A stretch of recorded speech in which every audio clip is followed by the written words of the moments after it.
Hey everybody, welcome back to World of Thrills for another walkthrough video. This is going to be a walkthrough video tour of Dollywood in Pigeon Forge, Tennessee. Where we are right now is the parking lot. I'm going to show you how you get here and where the park is located. So like I mentioned before, Dollywood is located in Pigeon Forge, Tennessee. Some of the closest cities are going to be Atlanta, which is about 4 hours away. Nashville is about 3.5 hours away. And then Charlotte, which is another nearby city, is about 4 hours away. And for those who are traveling abroad, the closest airport is going to be the McGee-Tyson Airport, which is about an hour away. And so now, the next few clips I'm going to be showing you are of me traveling to the park. This is me traveling on Highway 73, which is kind of like the main way to get to Dollywood. You'll be traveling on this road for a little bit, and then you'll make a left at the light onto Dollywood Way, and on the Veterans Way, and that will be your kind of main way to get to the park. There are some other ways you can get to the park, but this is kind of like the main way to get to it. So this is the final light you'll see before making the journey up to Dollywood. So you can see me making that left-hand turn right now. So like mentioned before, you'll be traveling on this road for just a little bit.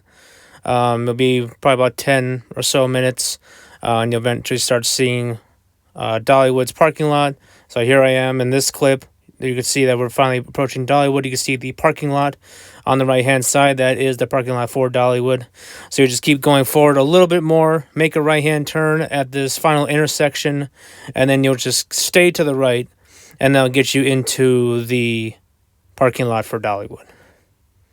So you can see here I am making that right-hand turn now. And then again, we'll just hang to the right, and that'll get us into the parking lot.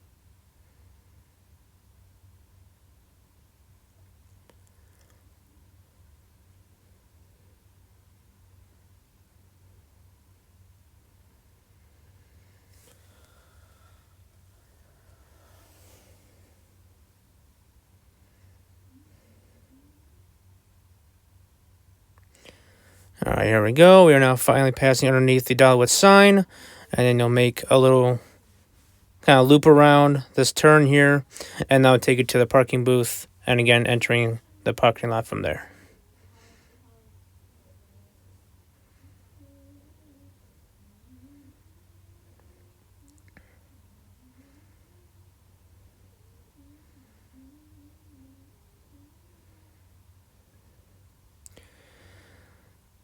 One of the nice things about Dollywood's parking lot is that they do have a whole bunch of parking booths you can choose from. So if you get here later in the day, you don't have to choose just one or just pack it in at one single one, which is nice. But let's go ahead and pass through the parking booths here, and that'll get us into the parking lot. And now we'll pick it back up from where we started earlier in this video.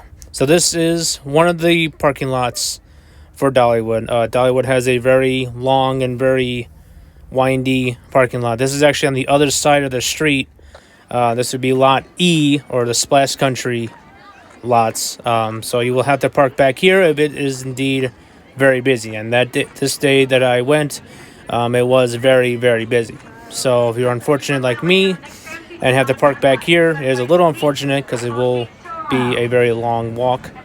If you choose to walk. The other way you can get to the entrance is the tram. They do have trams that run pretty often. They run pretty frequently, which is nice. But if you do not take the tram, you will have to walk up to the entrance, and that will take quite some time. So as always, it's recommended they get to the park early, or as early as possible. With Dollywood, they usually open the gates around 10. So the park opens at 10 o'clock. And they usually will let you in about a couple hours beforehand. So, if the park opens at 10, they'll let you in at 8. So that's something to keep in mind when you're coming to Dollywood. You can get into the parking lot 2 hours before the park actually opens, which is really nice. But just again, get here as early as possible, and you won't have to park as far back as I had to for this visit. But again, if you don't walk, I recommend they do take the tram. There you can see the tram going now, because again, walking up to the entrance will take quite some time. But for the sake of this video, I thought I would do the walk for you guys so you can get an idea of how long it may actually take. I won't film the whole thing because it will take quite some time, like I mentioned. I'll probably film about 10 to 15 minutes of me walking toward the front so you can get at least an idea of how long it may actually take. I think in total it is around 20 minutes to walk up to the front from where I'm starting to the security checkpoints. So again, just keep that in mind.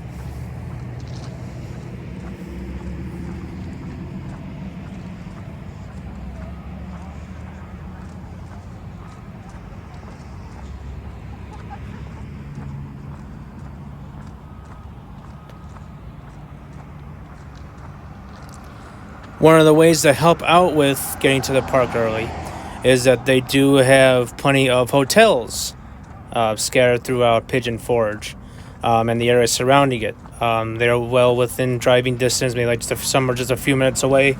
Some may have to drive a little bit further, but it will help increase your ability to get to the park a lot earlier, so you can get a much closer parking spot. Obviously, one of the best ways to do that is staying on the on-site hotel that Dollywood added in 2015, which I understand may be out of some people's budget. So if you can get yourself into that on-site hotel, then obviously that's probably the best way to go. I have not had the opportunity to stay in that hotel, but I would imagine there's some pretty cool perks that come along with it. But if you cannot stay in that hotel, then there are several hotels located throughout the area. Some of them are some of your typical branded hotels that you'll find. Like you have a Best Western, you have a Comfort Inn, a Quality Inn, and some that are some that are not super expensive, but they are nice enough hotels to worth staying in for a couple of days. So I do recommend that you come to the park for at least a couple of days if you can. This park does get really busy, as you will see throughout this video. This day that I went, this was shot on November 25th, 2024, and that was during Thanksgiving week. And that particular time of the year, it gets very, very busy. And so, obviously, to avoid any large crowds, try to avoid peak season, like peak times of the year. So the week of Thanksgiving is a week that you kind of want to avoid if you can. Dollywood does get really crowded, as I mentioned, and that's why they have such a large parking lot, which again is why I recommend that you get here early to secure a much closer spot. And again, having a hotel closer to the park is going to help with that as well.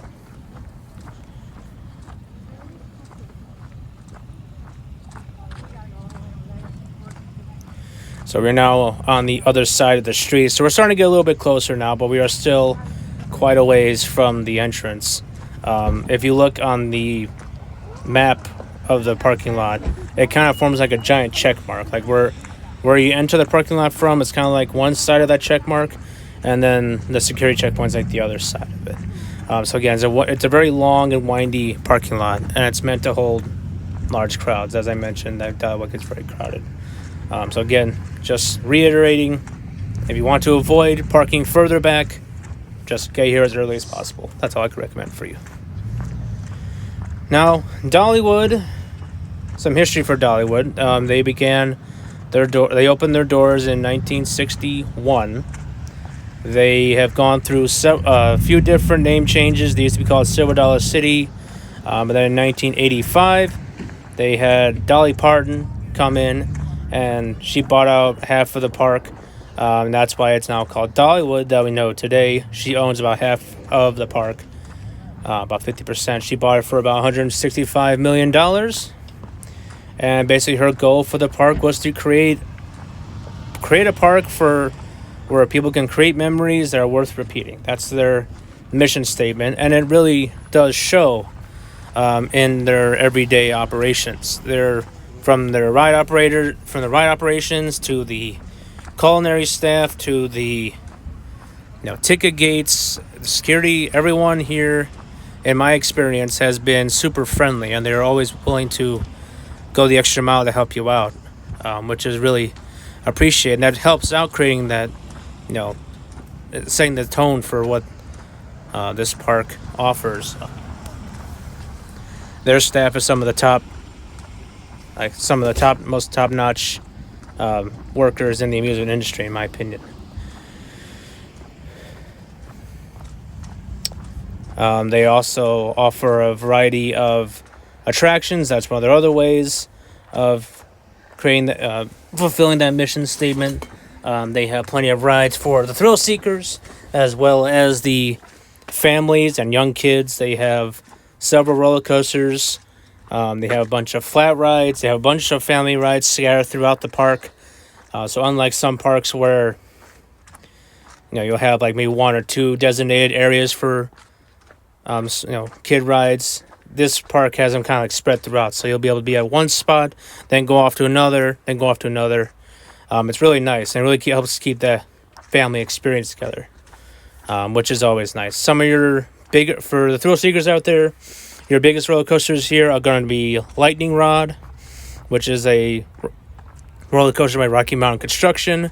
If you've done those rides before, they know how intense and smooth those rides can be.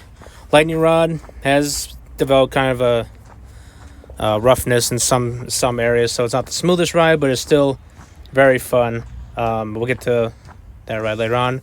Some of your other biggest ones are Tennessee Tornado, which is an aero custom looper. Wild Eagle is definitely the fan favorite amongst guests here at Dollywood. There's a B&M wing coaster, so if you've done rides like X-Flight, Six Flags Great America, or most notably like Gatekeeper at Cedar Point, you know how fun those rides are. I myself love some wing coasters. And then the last couple of big roller coasters, you have Mystery Mine, which is a Kurosawa Eurofighter, kind of a funky layout, but a very fun layout too. And then lastly, they have Thunderhead, which is a wooden coaster by GCI, or Great Coasters International. And in my opinion, it's one of the best of the GCI creations. The way Dollywood has been taking care of that ride, it runs like a brand new roller coaster every time I ride it. And it's a fairly old coaster, which is very impressive. But that's your kind of larger coasters. You have some other smaller ones like Dragon Flyer, which is kind of a recent addition. That's their Vekoma suspended family coaster. Big Bear Mountain, which is their newest roller coaster they opened just last year in 2023, is a Vekoma family launch coaster. It has 3 launches. Someone correct that in the comments, but I believe it's 3 launches. It's a very long layout, very family friendly, like it's supposed to be. Nice stepping stone coaster for kids working their way in roller coasters. So very, very cool attraction. They also have Whistle Punk Coaster, which is just kind of your little kids coaster. And then the last coaster they have, or last couple of coasters they have a really popular one called Fire Chaser Express, which is a Kurosawa family coaster. It's a very fun layout. You go forwards and backwards on that ride, which is really cool. And then the last one they have is Blazing Fury. And if you've done a ride like those before, you know it feels like more of a dark ride than it does a roller coaster. But it has like maybe 1 or 2 moments that does classify as a roller coaster. So it's kind of an odd one, but worth doing if you had the opportunity to. Some other notable attractions here at Dollywood. You have Drop Line, which is their fun time drop tower. It stands about 236 feet tall. And then they also recently added Barnstormer, which is a Vekoma S&S Scream and Swing, There's plenty of those around the country and the world. Just those dueling swing rides go back and forth. Kind of short layouts, but they are, or kind of short ride cycle, but they are pretty fun, pretty popular with the public too. Of course, we cannot talk about Dollywood's rides without mentioning their probably most iconic ride, and if you've been to Dollywood, you've probably heard it going around the park throughout your visit. We're talking about the Dollywood Express. That is their train ride. It's not really a transportation ride. I think it's more of a, like, you'll start at one spot and come back to that spot. I haven't not had the opportunity of doing the Dollywood Express, but it does look like a really cool attraction. I didn't do it this visit, but I will definitely make it a goal to do it next time. But we'll talk about those rides as we get to them later on in the video. As of now, we are starting to approach the entrance a little bit. So we've been walking for about 12 minutes right now at this point. So let's go ahead and fast forward to the front. And here we are next to the tram stop. So if you did take the tram, right here on the right is where you'll be dropped off. If you kept walking, it is actually around 20 minutes. When I stopped recording, I timed it the rest of the way to take about another additional 8 minutes to get to the spot we were at. So it will take you a good 20 minutes to walk up to the front. That's just to where we are, the tram stop. So just, again, keep that in mind from when you come to Dollywood. But whether you come on the tram or whether you walk, you'll just keep proceeding forward to the right. So if you get off the tram, you'll go to the right. If you keep walking, you'll just keep proceeding forward, and that will take you to the security checkpoint in the front entrance.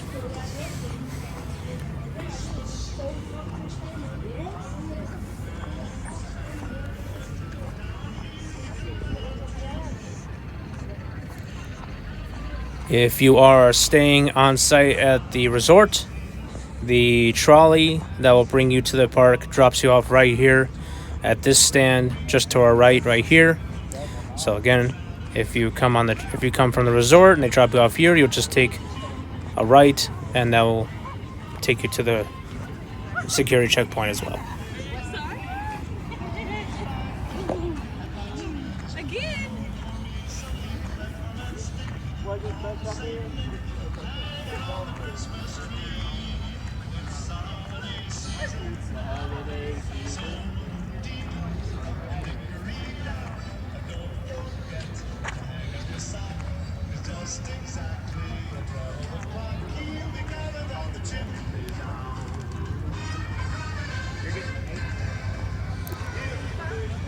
As you start approaching security checkpoint, you'll see that welcome sign welcoming you into the park.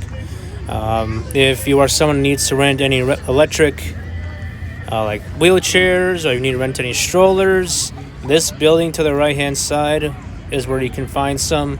They also have this sign pointing you in the direction of that building. If you need to rent any ECVs or anything like that, you can do so from this building right here before you get to the security checkpoint. But then you'll just keep proceeding forward and into the park from there.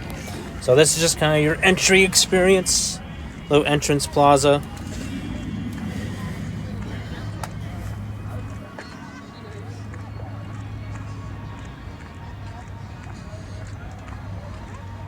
As you can see, there's nothing really on the right hand side, so you'll just keep going forward, and then to enter the park, you'll just make a slight left-hand turn. That's how you get into the park from there. But here's your security checkpoint. They have four different lanes that you can walk through. It's very, kind of a small security checkpoint, but it does the job. So let's go ahead and we're going to pass through security, and we'll put this back up on the other side. All right, we have now got past security. Upon entry, again, not very much going on, but there is a photo op on the right-hand side, right in front of a Dollywood sign.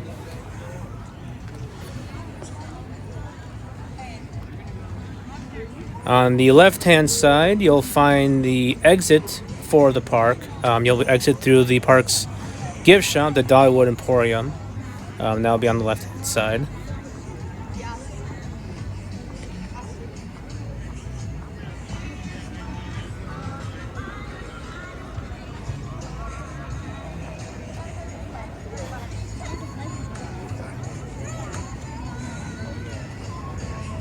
And again, like I just mentioned, there's nothing really on the right-hand side from here.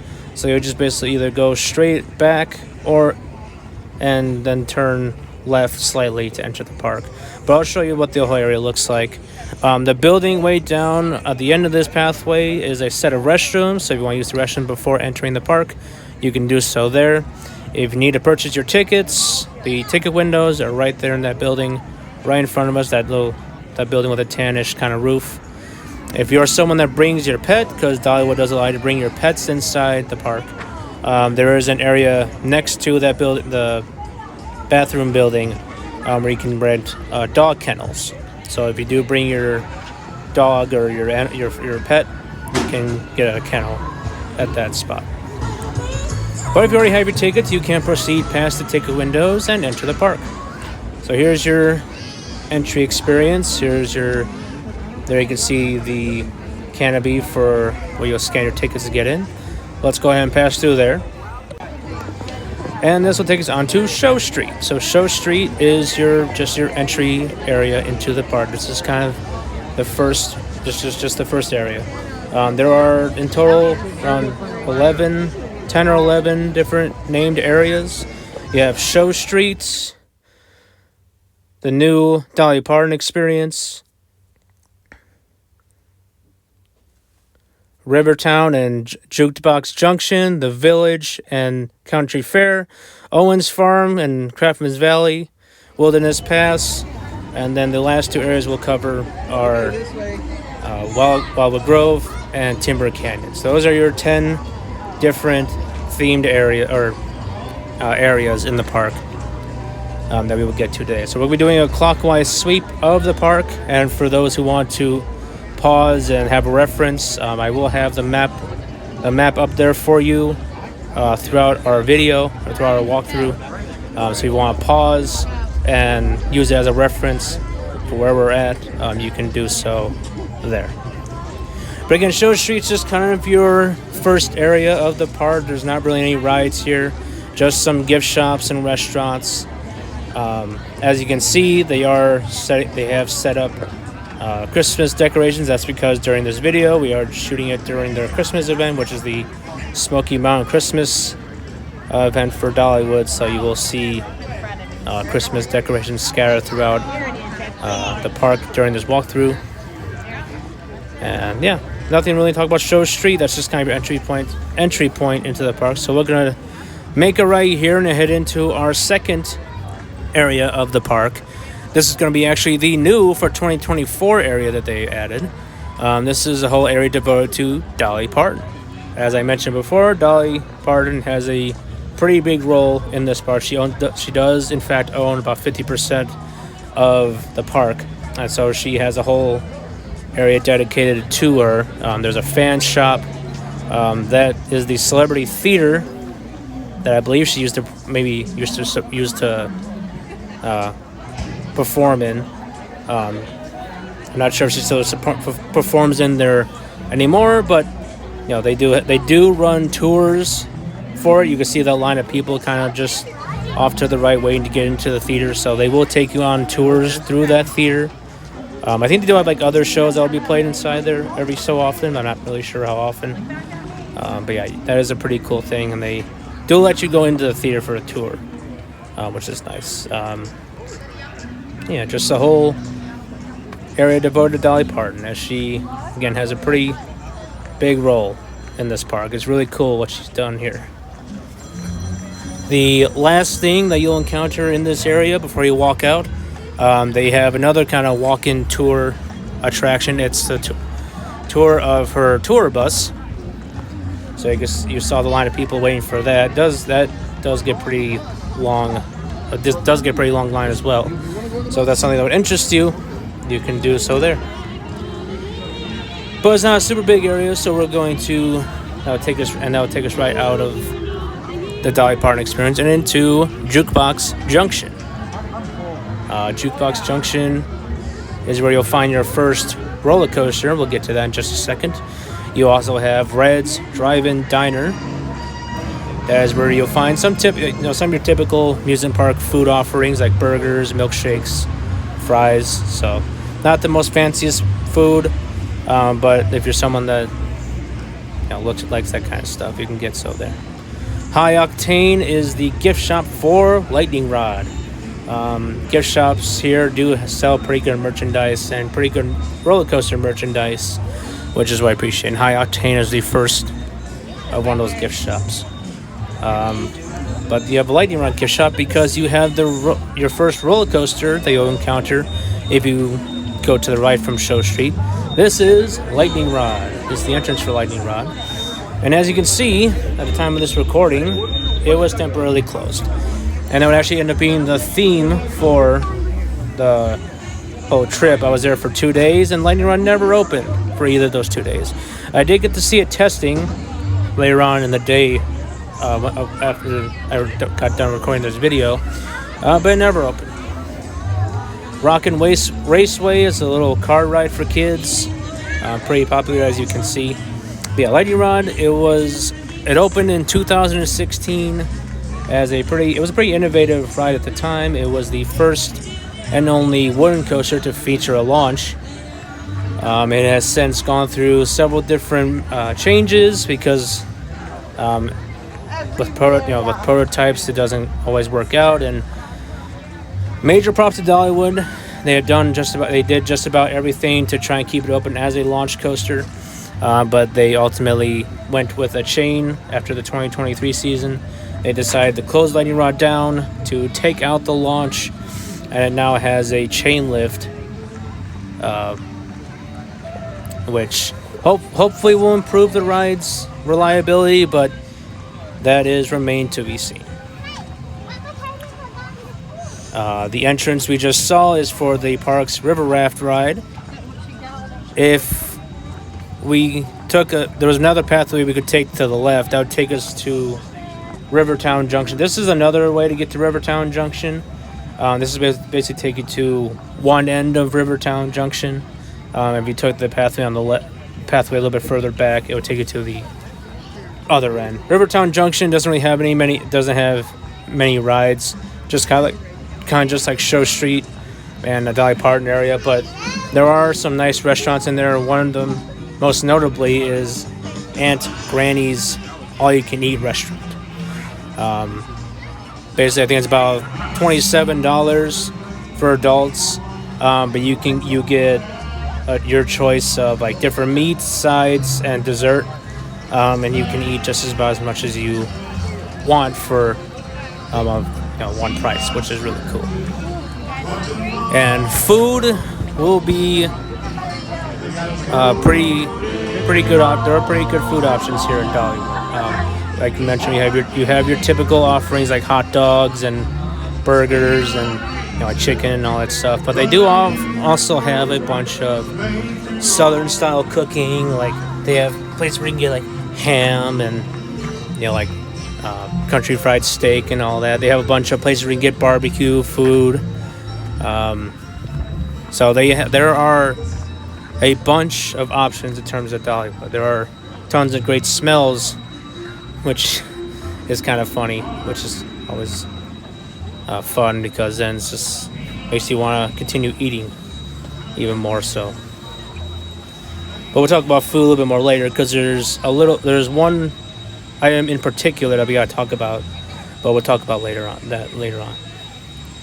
If you need first aid, there's a first aid area, and this is taking us into the village.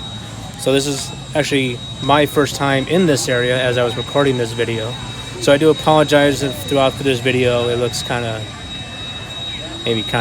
funky the way I did it, because this area in particular, I was kind of confused at how I wanted to do it because I wasn't too familiar with this area, but I think I did pretty well.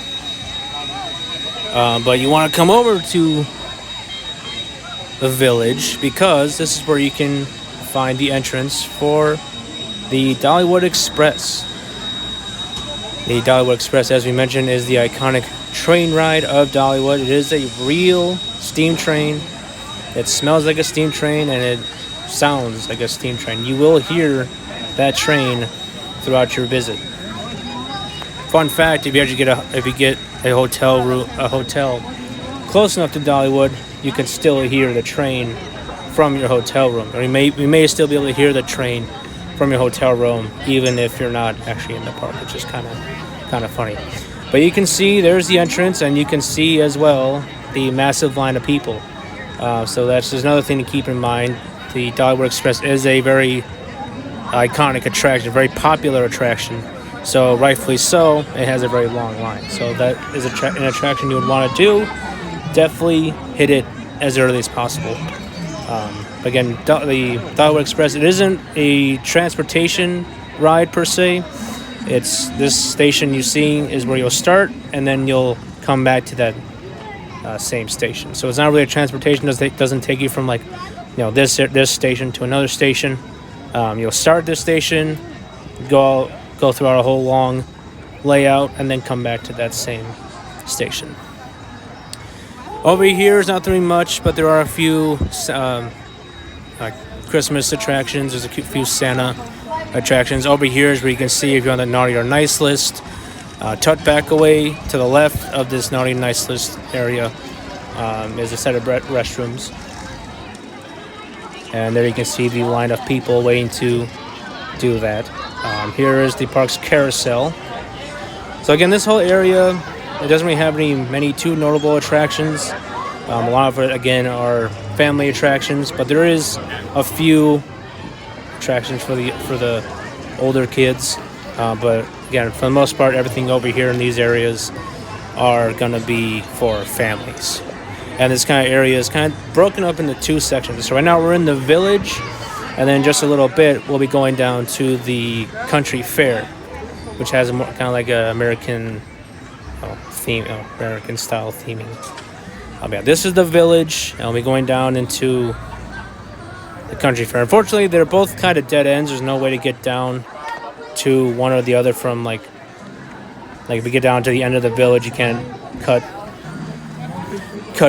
your way down into country fairs. You have to come all the way back and then go down this pathway. This is what takes you into country fair, and then if you want to get out of country fair, you have to come back around to the same pathway to get out.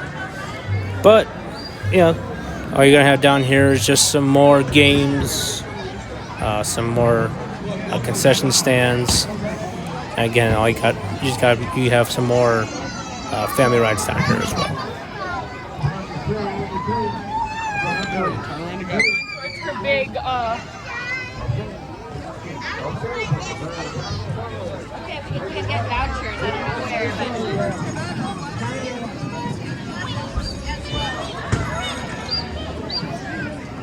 but yeah, but also while you take I wonder what games I can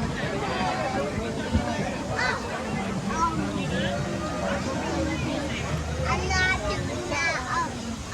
Man, you're gonna do that? Yeah, well, There you can see one of the first rides you'll encounter in this area. That's a little frog hopper one. It's called Shooting Star.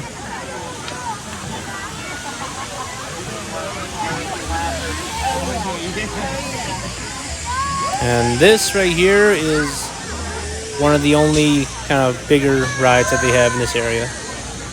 It's one of those aviator style rides. So if you've done the one at Wild Adventures, which is the only other one that I have done, they do have one down here, which is kind of cool. But that's kind of like the only bigger ride in the area. That building, you can see in the distance, a kind of reddish building. That is where you'll find the bumper cars. You can see there's a scrambler ride just to our right. There's a wave swinger tucked back a ways there, way back on the right.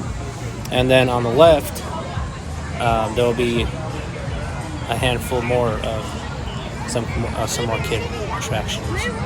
But this whole area is kind of a dead end, so I'll have to walk back out after we're done here. But just giving you a look at this area. Just you have 3 more rides down here, And that's pretty much about it. So again, like I mentioned, there are plenty of rides scattered throughout the park. So the nice thing about that is that families aren't confined to one or maybe two areas specifically for kids. It's nice. It's nice that Dollywood decided to have rides scattered throughout, so now everyone, so families aren't just stuck in one spot.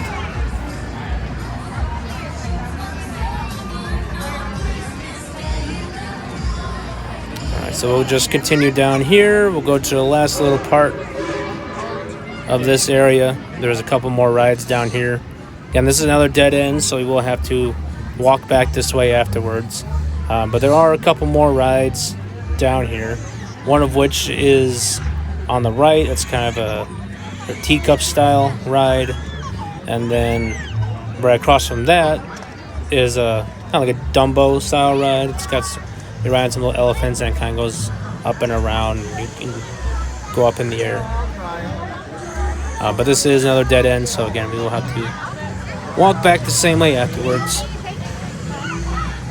Got some areas, some tables where you can sit down and relax. And that's basically about it back here. So we will walk out of this area and start heading out of Country Fair and out of the village areas as well. So again, not too exciting, not super exciting in terms of rides. Again, it's just a bunch of family rides, but again, there are rides for the families and the thrill seekers here, so it's always nice to have this nice variety of rides for all ages. There was a little ice cream shop we just saw.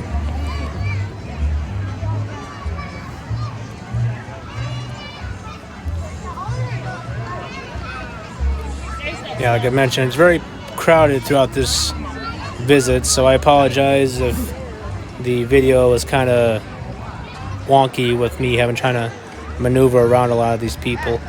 It was very, very crowded. But this is just the last thing to show you. It's the entrance for the aviator ride.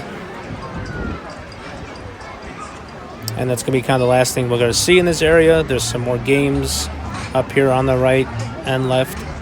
And that's going to basically be about it. So we're going to head out of this area and we'll head on to the next area, which will finally start going uphill and towards Craftsman's Valley.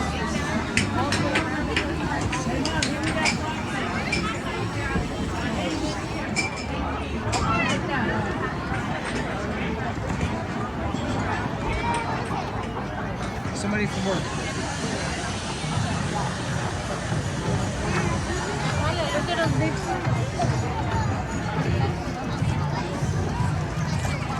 Now, can we get down this hill?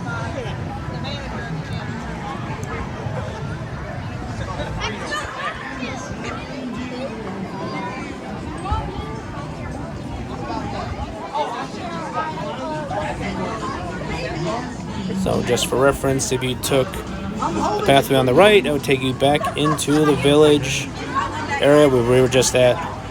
There's an area we can get some pizza.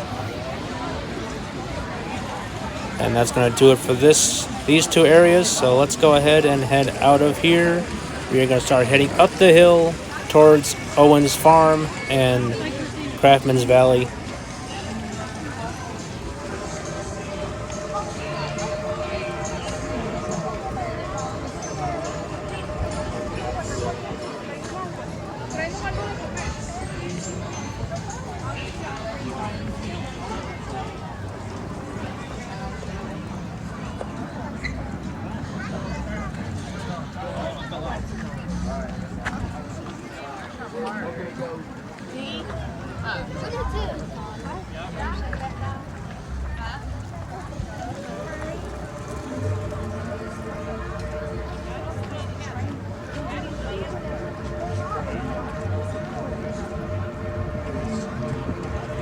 So if we took that pathway back down to the left, that will take you back into Rivertown and Jukebox Junctions and back towards the front of the park. So since you already came from there, we'll go up this way and start heading up the hill to our next area. and there you can see some more of the Christmas decorations, these giant ornaments placed throughout this overhang here. Got some more Christmas lights on the top, on the ceiling as well. So that is one thing to keep in mind about Dollywood as well, is that it is very, very hilly, especially when you start heading towards rides like Tennessee Tornado and Wild Eagle. That's basically the top of the hill, and then Show Street's kind of like the bottom of the hill. So you will be going up and down hill periodically, pretty often throughout your visit here at Dollywood. So be prepared to get your steps in for sure. Now I mentioned food because they do have a bunch of food here and there. You can see an area for barbecue, but there is one item that we cannot miss when it comes to talking about food at Dollywood. For those of you who have been to Dollywood already, then you know what I'm about to talk about. It is the famous cinnamon bread. I don't know what they put in those things, other than a lot of sugar. But man, if there's any food item that I recommend any of you get when you come to Dollywood, it is the cinnamon bread. There you can see, this is like the main area to get one. There is an area toward the front of the park where you can get it if for some reason this area is closed. This is the grist mill. This is like the main area of getting it. They actually switched it up with how you can get it. You're supposed to now order at a separate stand and then get your receipt, show it to the people in the grist mill, and they will hand you your loaf. Each loaf is about $12, and the line for cinnamon bread will get as long or maybe longer than some of the roller coasters. So it is a very popular food item. So if you are going to get cinnamon bread, try to get there early or maybe wait till a bit later, and hopefully the line will die down. But yes, if you come to Dollywood, try to make some time to get some cinnamon, whether early in the day or later in the day, because cinnamon bread is to die for, in my opinion. That's one of the best food items that I have had at any amusement park. But we're now going to continue up the hill, and we will really quickly take a detour to the left here. So right now we're kind of in the Craftsman's Valley area, and it just kind of goes straight back. But we're going to make a little detour and go up this way to Owen's Farm, because there are a few things to show you up here. Most notably, this is where you'll find Barnstormer, which is again the S&S Scream and Swing that they recently added in the park. If you continued on this pathway straight ahead, it would take you back. Also, it would be a way to get you back to the front of the park, as well as the previous areas we're in, like the Jukebox Junction and Rivertown junctions as well. But yeah, there's a few things up here to show you. There's a set of restrooms right there, and another gift shop. So again, if you took that pathway to the left, that could take you back towards the front of the park and back towards, again, Rivertown and Jukebox Junction. So we're gonna hang a right here and just kind of do a little loop around this area and show you what's up here. Again, you have some more play structures for kids, but again, the main reason to come up here is for Barnstormer. That's what the whole line of people is waiting for. But here's one little play structure. There's some more over here. There's the entrance for Barnstormer. There's a look at Barnstormer. Again, it's just another S&S Scream and Swing, which you've seen now pop up at other amusement parks. Busch Gardens Tampa has one. Hershey Park is getting one. They have one here, and plenty of other parks have one as well. They're very fun rides. Again, I'm not super fond of them. They are fun. They typically have pretty short ride cycles, which is why I don't really like them all that much. But they are very fun rides, so I don't mind doing them when I see them. But as you can see, it does get a long line. So if that's a ride you'd be interested in doing, and it's going to be a busy day, try to hit that one early. If you didn't want to do it, you can observe it in that little area there straight ahead. There's one more play structure for kids right there, and that's basically all that's up here. So we'll head back down the hill and back the way we came, and continue on with the rest of the park.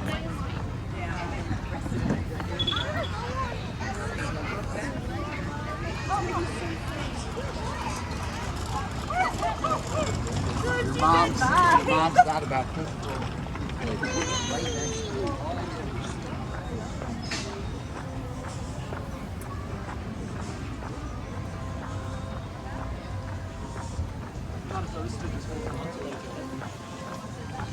So again, just for reference, if you went back to the right, that would take you back towards Rivertown Junction and Jukebox Junction, as well as the Village and Country Fair areas, and back towards the front. So since we just came from there, we're going to proceed to the left and continue up the hill into the rest of the park. So the rest of Craftsman's Valley isn't really much to shout at. There are a few notable things here. I think this is where also you'll find the log flume. It's kind of tucked away on the left. Coming up here, the building on the right is where you'll find a blacksmith kind of doing some work.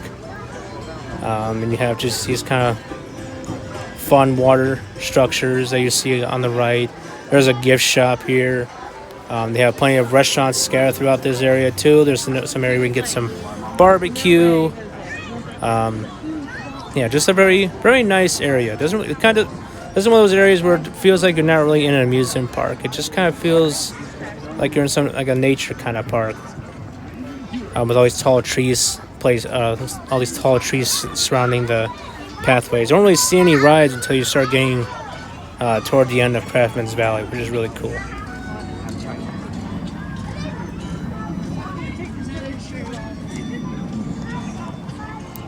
If you are ever lost, they do have plenty of signs pointing in the direction you want to go. If you saw that sign just a moment ago pointing you in the different directions, they do have those signs placed pretty frequently throughout the pathways.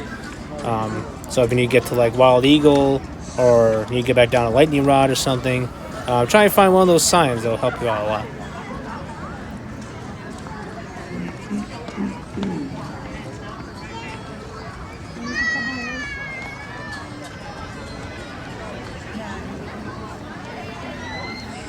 Just another area for people to sit down and eat some food.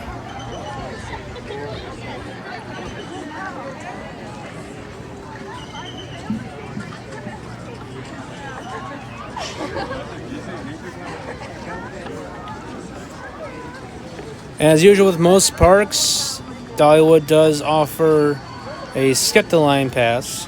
For them, it's called the Time Saver Pass. So if you want to fork over some extra money to skip the lines, you can do so via the Time Saver. Kind of like how some parks do, where they have a tiered system. I think Dollywood does do it in like a tiered system. They'll have Time Saver Unlimited, and Time Saver Unlimited Plus. So if you want to include every single ride on your Skip the Line pass, make sure that you get that Time Saver Unlimited Plus. It will be a little more expensive, but that will include every ride on the Skip the Line pass. So if you need more information on that, you can check out the Dollywood website for that. This yellow building is another set of restrooms. They're kind of tucked away back a little bit, but there are restrooms here. And we're finally approaching another ride, which unfortunately was also closed at the time of this video. This is Blazing Fury, which again is kind of like one of those mix of indoor dark ride and roller coaster. Very interesting experience. And for those who are counting roller coaster credits, it does count as a roller coaster. So if you don't want to do it for anything else, just make sure you do it if you want to get that +1. And we'll just proceed a little bit further up here, because there is one more ride in this area that is actually really noteworthy. You can kind of see it in the distance, but that is, and then you can see that brown track. That is the track for Tennessee Tornado. Tennessee Tornado is one of the only pretty much one of the only aero custom loopers left out there. There aren't very many left in existence as far as I'm concerned. It's a fairly short layout, but it is a very fun layout. It's got 3 inversions, goes around about 130 feet tall. Yeah, it's pretty fun here at the park. It's a very fun ride, despite the fact that it's got a short layout. So definitely recommend checking out Tennessee Tornado when you come to Dollywood. The entrance for the ride is actually just down a little bit further. There is like a sign right here saying ride entrance. I'm pretty sure that's the entrance for the Time Saver Pass. So if you have the Skip Line Pass, that's where you can enter. But the main entrance is going to be down the pathway here and to the right, kind of right around this corner. Around this corner, and there you can see the Tennessee Tornado sign, and that is the entrance right there, that brownish tan building there. And that also has a long line. So again, having that Time Saver Pass will definitely help you out if you have the money to purchase that. But Tennessee Tornado does also mark the end of Craftsman's Valley. So we are now going to head into our next section. So now we're at basically the top of the hill. This is going to take us into Wilderness Pass. And if there's any areas any area of the park where it's going to feel more like an amusement park, just having rides scattered throughout, this is kind of like that area, because you have your first ride right here. This is Fire Chaser Express. So again, this is the Gerstlauer family coaster that I talked about a bit earlier. Very unique layout, very fun layout. You go forwards and backwards, as you can see. That train right there was backwards. It's got a very nice, cool ride design. There's like a switch track, getting in and out of the station. And going up the lift hill right there, that is Wild Eagle.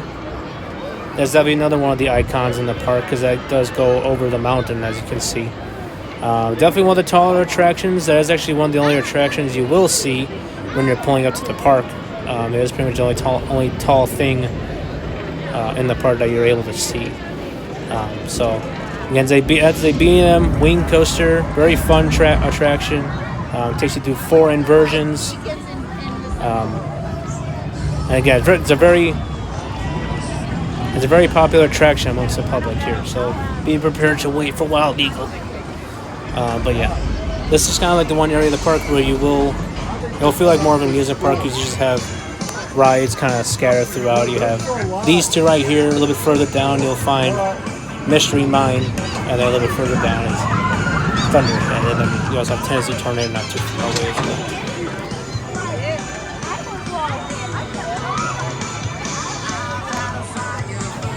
Yeah, pretty neat area, having all these rides kind of next to each other. There is a pretty cool photo op right here. If you see that massive eagle, that is a pretty nice photo op. We have the Dollywood sign right in front of it too. This massive line of people is the line for Wild Eagle. So like I just mentioned, this ride is very popular with the public here. So there you can see the sign and people waiting to ride Wild Eagle. So again, if you're someone who's traveling abroad or looking for coaster credits, try to hit that one early, so that way you don't miss it. But we're going to keep going down this pathway here. The entrance for Fire Chaser Express is going to be just around the corner. I'll show you that a little bit more in depth in just a second. Over here is another little play structure. This is Fire Chaser Fun Pad. Or my bad, it's Firehouse Fun Yard. This is another little play area for kids.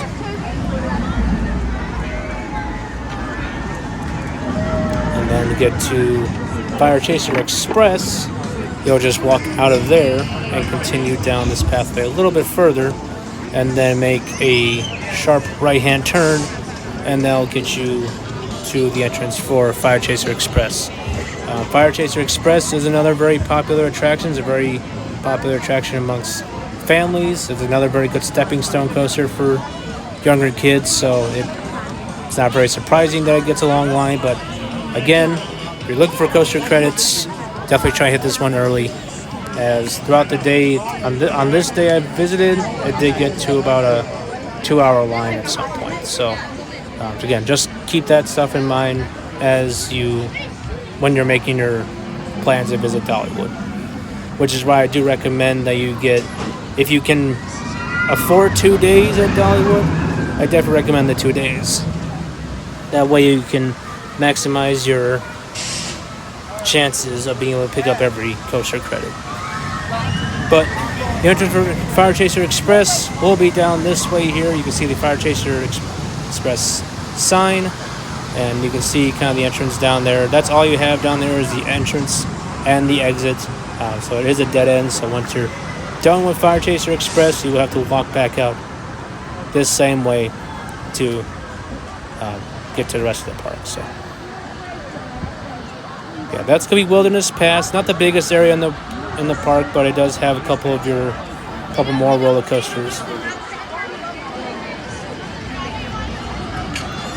If you went back to the left, that would take you back towards Craftsman's Valley, and back towards the front of the park. So we're going to continue to the right. Be careful periodically, they may have those golf carts for first aid traveling on the midway. So if you do see them, try to get out of the way, as they're probably trying to get to someone who may be in need.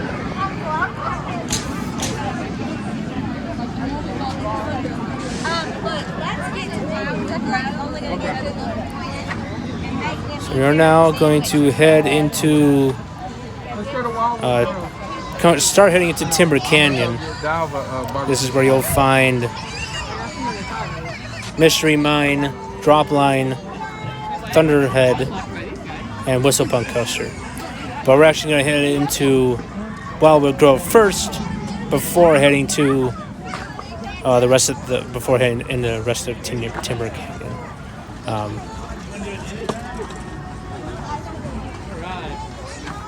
On the left, they're actually working on something new. It's a new restaurant that they're going to be introducing in 2025. So, looking forward to seeing that when it's done.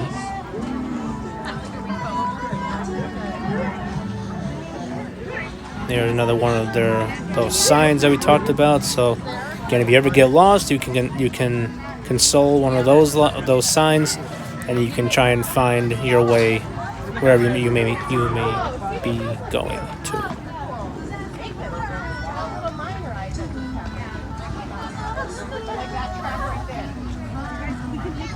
And there you can see Wild Eagle in the background. You can kind of get an idea of how massive that ride actually feels. Like when you're on the ride, it doesn't really feel all that massive because now you're on top of the hill.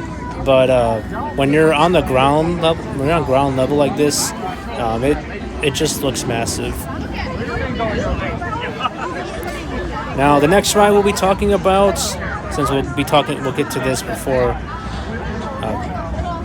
Wildwood Grove. This is Mystery Mine. Mystery Mine again is a Gerstlauer Eurofighter. It's got 2 rows, 4 across seating.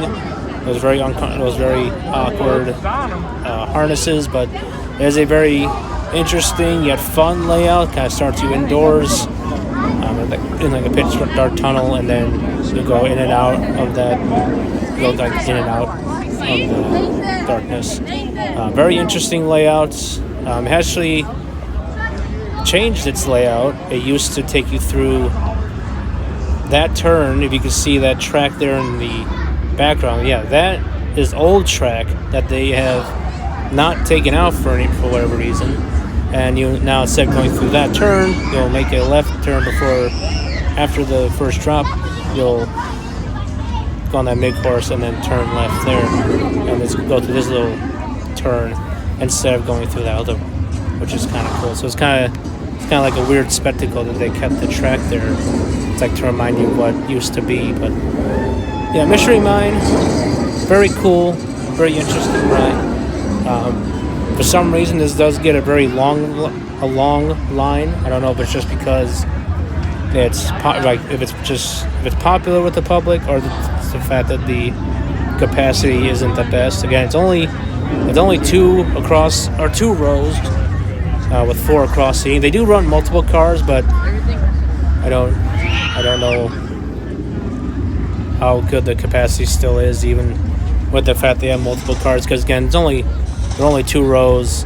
They're only able to see 8 people at a time per car. So again, just keep that in mind when you come to Dollywood. If you're gonna try and get all the coaster credits, maybe Mystery Mine should be one that you will want to hit first. That way you don't have to wait longer for it. But for now, we're gonna head into Wildwood Grove. This is gonna be the second to last area we will cover in this video. Now, Wildwood Grove is a brand new area that they added not too long ago. I believe it was 2019 that they added Wildwood Grove. If someone can correct me in the comments, but I believe it was 2019. Basically, just again, the whole area devoted to kids and families. There's a whole smorgasbord of rides here for young kids. This is also where you'll find 2 of their newest roller coasters. This is where you'll try and find Dragon Flyer, which is the Vekoma suspended family coaster. And then you'll also find the newest roller coaster, which is Big Bear Mountain. Big Bear Mountain is kind of like the far end of Wildwood Grove. Unfortunately,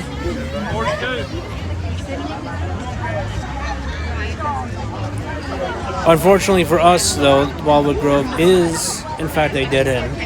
So once we get back to Big Bear Mountain, we will have to make a U-turn and head all the way back out of Wildwood Grove. So that's the little unfortunate thing about Wildwood Grove. It's not a full circle. So once you go into Wildwood Grove, you will have to go back out the same way it came in. But I will still show you the whole thing, and then we'll walk back out afterwards to give you an idea of how long it will take. But again, just a handful of rides back here. The orange track there is the track for Big Bear Mountain.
There's a funny little ride for families. If you're familiar with rides like Moose on the Loose at Six Flags Darien Lake, this is basically another one of those rides where you can hop on the back of a black bear and it takes you around this little course, which is kind of funny. I'm sure kids enjoy that a lot as well. Here's a gift shop you'll find inside of Wildwood Grove. This is where you can find some Big Bear Mountain merchandise. Again, they have a whole bunch of merchandise stores and some great merchandise. Some with roller coasters and some with just Dollywood on them. So definitely take the time to look in some of the gift shops. They really do have some great merchandise. There's a little frog hopper style ride.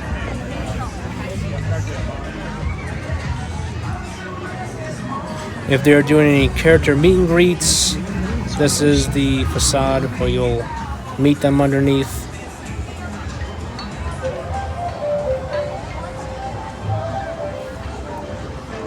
And we are now starting to get towards the back of Wildwood Grove, so you'll start to see some more rides. Most notably, you have Dragon Flyer, which is that coaster you can see in the background. That is again the Vekoma suspended family coaster. I actually kind of compare it more to Phoenix Rising at Busch Gardens, Tampa. Here's a set of flying scooters, but yeah, if you've done Phoenix Rising at Busch Gardens, Tampa, then you know that this kind of has like this and that kind of have like similar layouts. Pretty cool layouts, even though that's B&M and this is Vekoma. But yeah, I would most compare it to Phoenix Rising. But if you've done a suspended family coaster before, you know that they are, just fairly tame rides. Again, they're more for families, not very meant to be very intense. So there's the entrance for Dragon Flyer, and as you can see, again, another massive line, very popular here with the families. There you can see it going a little bit. Sorry for that little 360. I was deciding if I wanted to show the ride or not. But then over here is where you'll find the newest roller coaster. This does also mark the end of the dead end as well. So after we get done talking about Big Bear Mountain, we will have to walk back. But this is Big Bear Mountain. That's all you'll find back here is the ride's entrance and exit, and everything that has to do with Big Bear Mountain. Unfortunately, hey look, it's me in the shadow. But unfortunately for me, just like Lightning Rod and Blazing Fury, this ride was also closed for maintenance. So unfortunately for this visit, I did not get a chance to ride Big Bear Mountain, which is a bummer because this ride is really cool, even though it is a family attraction. It's one of the biggest coasters they've put inside the park. It's got 3 launches. While it's not meant to be the most intense ride in the world, it provides a very good stepping stone coaster. Definitely a winner on Dollywood's hands for sure. All you got back there is Big Bear Mountain. A very cool attraction. If it is open when you come, definitely check it out. It's very cool. Now you do have a set of lockers over here. Dollywood does not require you to have put yourself in lockers for their attractions. So they do have bins on the ride platforms for their major attractions. So while they don't require you to have lockers, I do maybe recommend that you put them in. I understand it's not really the most exciting thing to buy a locker. If they offer a transferable locker, then that's the best case scenario. But again, for Dollywood, it is an option. If you want to put yourself in a locker, you can. Otherwise, they do have bins on the ride platforms. But again, that's going to do it for Wildwood Grove. We're not going to start heading out of Wildwood Grove. We're going to head into our final area of the park we will talk about, which will be Timber Canyon.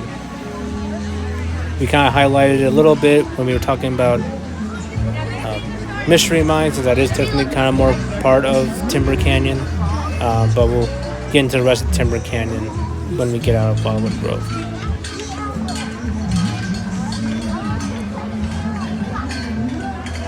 So again, if it hasn't been evident already, if you are someone with younger kids, this park is very family friendly, as they have plenty of rides for the kids. They have plenty of rides for the thrill seekers. They have great food. It's just a great atmosphere. Every time I've come here, I always just see people just happy to be here. They love being at Dollywood, and that's awesome. That's what you want in an amusement park. You want an amusement park that people just, an amusement park is good when people just want to come and be at the park. They enjoy just the atmosphere, which is always cool. Like myself, I've enjoyed coming to Dollywood ever since I've been visiting. I've had the chance to visit in 2021. That was my first time visiting. And I've been able to come back pretty much every year ever since that. And I just always feel good being at Dollywood. It's always a great time, especially when all the rides can be open. Everything just feels good being at Dollywood. Absolutely.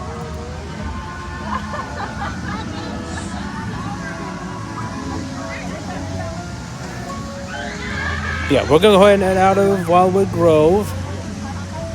We're going to continue on with the walkthrough. We're going to go into Timber Canyon, or the rest of Timber Canyon, and that'll be our last area. So.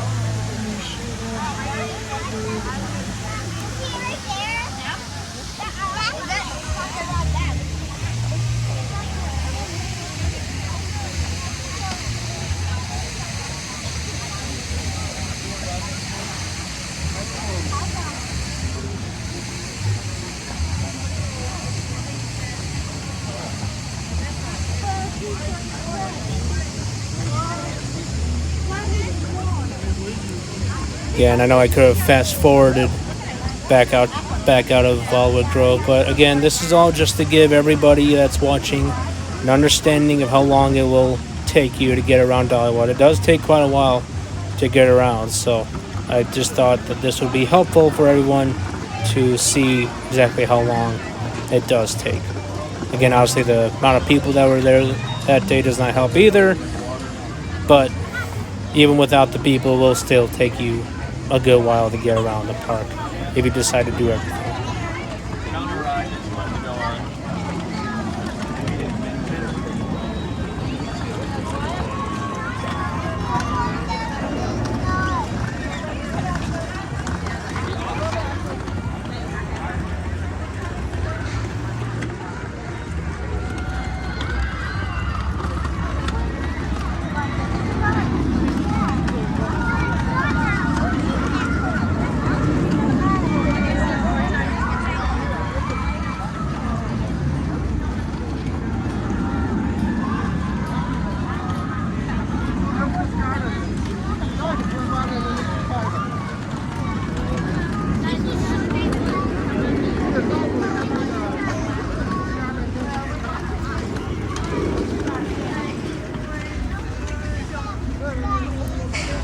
Alright, so we are finally heading out of Wildwood Grove. We will pass underneath this tunnel here. Now bring us back to the other side. There you can see Mystery Mine one more time. And if we were to continue on the pathway to the left, that would take us back towards Wilderness Pass and get us back towards Craftsman's Valley. So we will continue to the right to our last area, which again is going to be Timber Canyon, and that will be the last area of the park we will be covering in this video.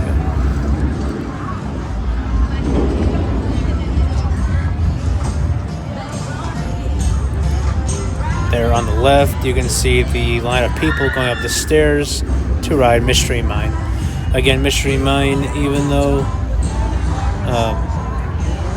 it doesn't have the greatest, capacity, tends to get a pretty long line. So try to hit that one early. If you are someone who's coming here for coaster credits, trying to hit Mystery Mine as early as possible. That way, you don't have to wait in a longer line for it.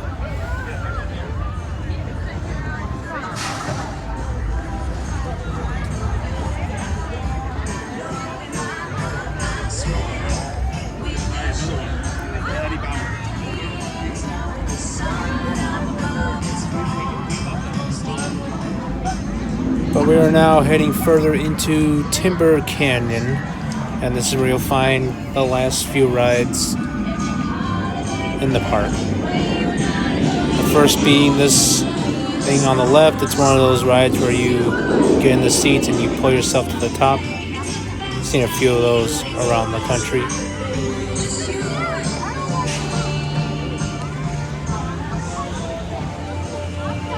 And we just passed the exit for Dropline, and the entrance for Dropline is over here, just to the right.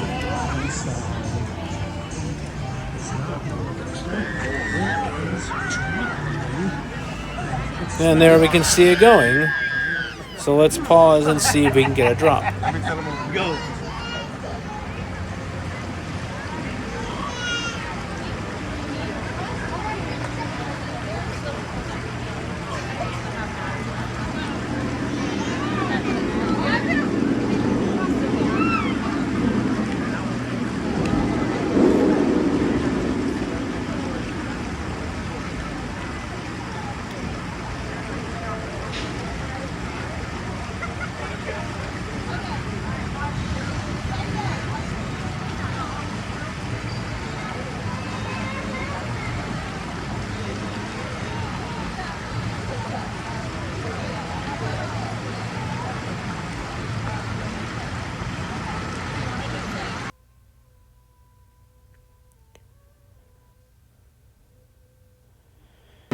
Okay, so I thought it was going to drop for us. Unfortunately, it did not. It does appear to be down for maintenance at the current moment. So we'll just continue on then.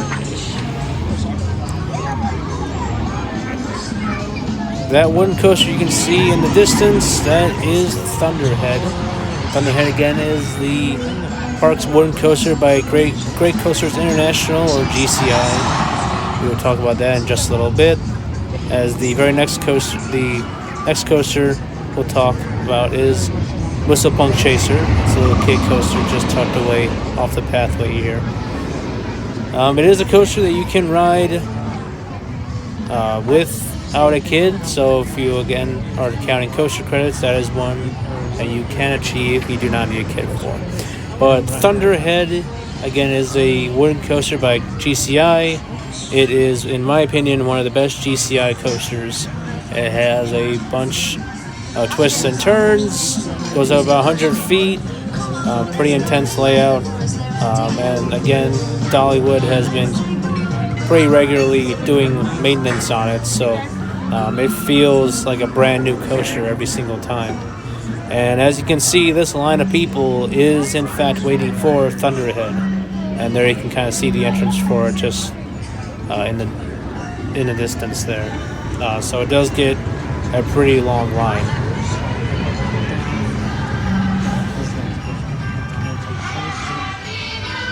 But that's going to be the last ride we're going to be talking about. So we're going to now start heading back down the hill. And this will take us back into Show Street, which means that our walkthrough is coming to a close.